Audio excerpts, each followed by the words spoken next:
بعد قرار مجلس الأمن الدولي والخاص بقضية الصحراء المغربية وإقراره أن أي تسوية سياسية في قضية الصحراء لن تخرج عن سياق الحكم الذاتي المغربي، والسؤال المطروح: ما هي الدول التي تعترف بجبهة البوليزاريو؟ وما هي آفاق استمرار جبهة البوليزاريو في الوجود؟ في السابق وإبان الحرب الباردة، كانت العديد من الدول في العالم تعترف بالجمهورية العربية الصحراوية البوليزاريو لما كان يعرفه العالم من صراع بين قطبين شرقي وغربي. فالكثير من الدول اعترفت بالبوليزاريو على أساس إيديولوجي لا غير.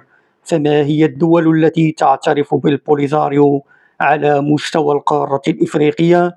نجد الجزائر، أنغولا، بوتسوانا، بوروندي، إثيوبيا، غانا، ليبيا، مالي، موريتانيا، موزمبيق، ناميبيا، نيجيريا، رواندا، سيراليون، جنوب إفريقيا وجنوب السودان وتنزانيا. وعند الحديث عن الدول الإفريقية نجد ما يقارب 19 دولة تعترف بالبوليزاريو، ولكن عند الحديث عن كل دولة على حدة قد نجد معطيات جديدة تدعم موقف المغرب في طريق سحب الاعتراف بالجمهورية الوهمية. فعلى سبيل المثال لا الحصر، دولة إثيوبيا هي دولة مهمة على مستوى القارة الإفريقية، وفيها يوجد مقر الاتحاد الإفريقي في أديس أبابا، والمغرب بدأ يطور علاقاته مع هذه الدولة بشكل كبير، خاصة في المجال الزراعي، حيث أنشأ المغرب مصنعا للأسمدة في دير داوا.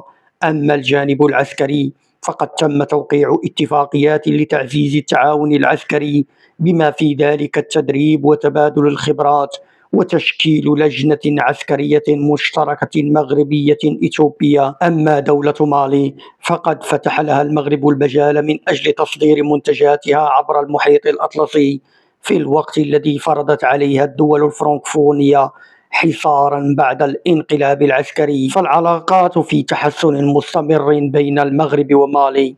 أما الجارة الجنوبية موريتانيا فهي لها حساباتها الخاصة في التعاطي مع البوليزاريو، ولكن في السنوات الأخيرة طور المغرب علاقاته معها حتى أصبحت تشمل العديد من المجالات.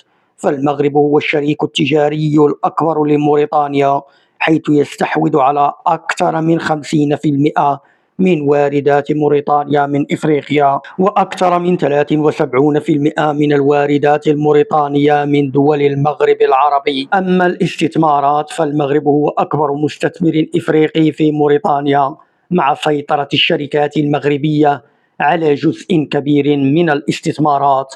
كما أن العلاقات السياسية تطورت، خاصة الزيارات المتبادلة بين الطرفين ووجود تنسيق دائم بين البلدين.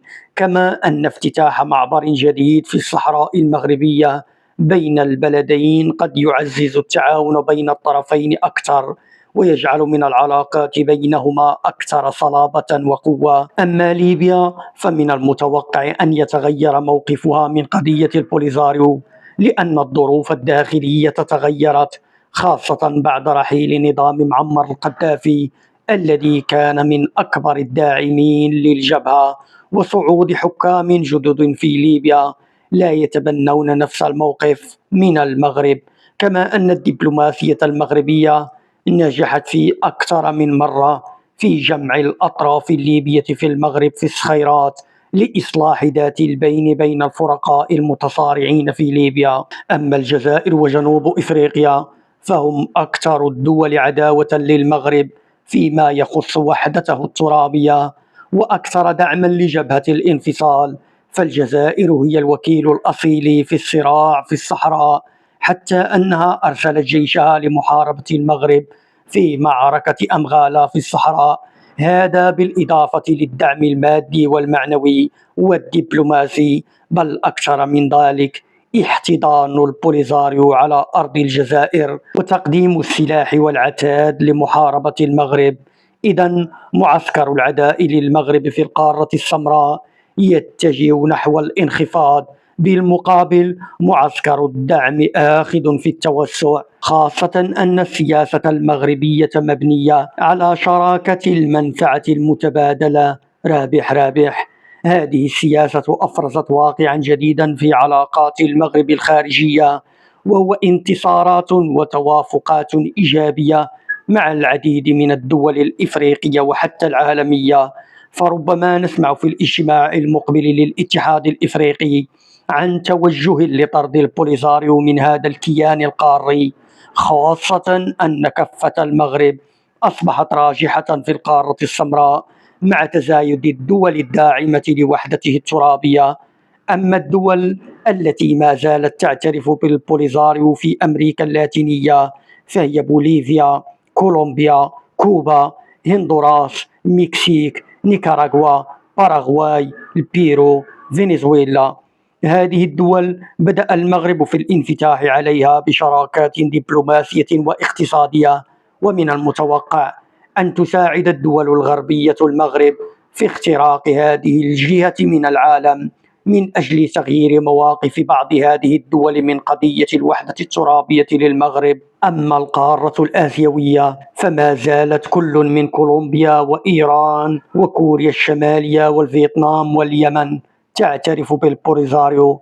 أما القارة الأوروبية فما زالت ألبانيا تعترف بالبوليساريو. في المقابل نجد تحولات دراماتيكية في العالم اتجاه قضية المغرب الأولى، فالولايات المتحدة الأمريكية اعترفت بمغربية الصحراء سنة 2020، كما تبعتها إسرائيل سنة 2023، ثم تبعتها فرنسا العضو الدائم في مجلس الأمن، وإسبانيا المستعمر السابق للمنطقة اعترف بمغربية الصحراء. والسؤال الذي يطرح هنا: ما هو مستقبل البوليساريو؟ هل تختفي أم لا؟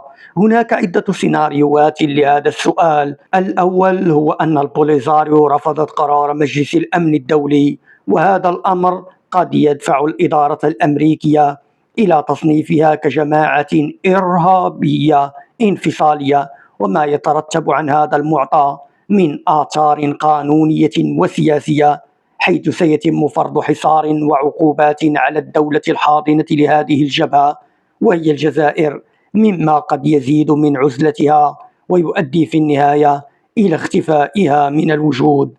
أما السيناريو الثاني وهو تأسيس جمهورية في أرض الجزائر، وبالتالي تصبح دولة جديدة داخل القارة الإفريقية، وبالتالي ضمان الوجود والاستمرارية. السيناريو الثالث: الدخول في مفاوضات مع المغرب وقبول مقترح الحكم الذاتي، وبالتالي تحل نفسها وتندمج داخل المجتمع المغربي، مثلها مثل الأحزاب والجمعيات الموجودة في التراب المغربي. البوليساريو في مفترق طرق اليوم بعد قرار مجلس الأمن، وعليها أن تختار من تريد، فحلم الانفصال واقتطاع الصحراء من المغرب قد ولى وإلى الأبد، ويبقى إما أن تكون دولة في تندوف أو أن تقبل مقترح الحكم الذاتي المغربي وتحل نفسها وتنسجم في النسيج المجتمع المغربي. حفظ الله المغرب وحفظ صحراءه، والسلام عليكم. ولا تنسوا دعمنا بالاشتراك في القناة ليصلكم كل ما هو جديد إن شاء الله.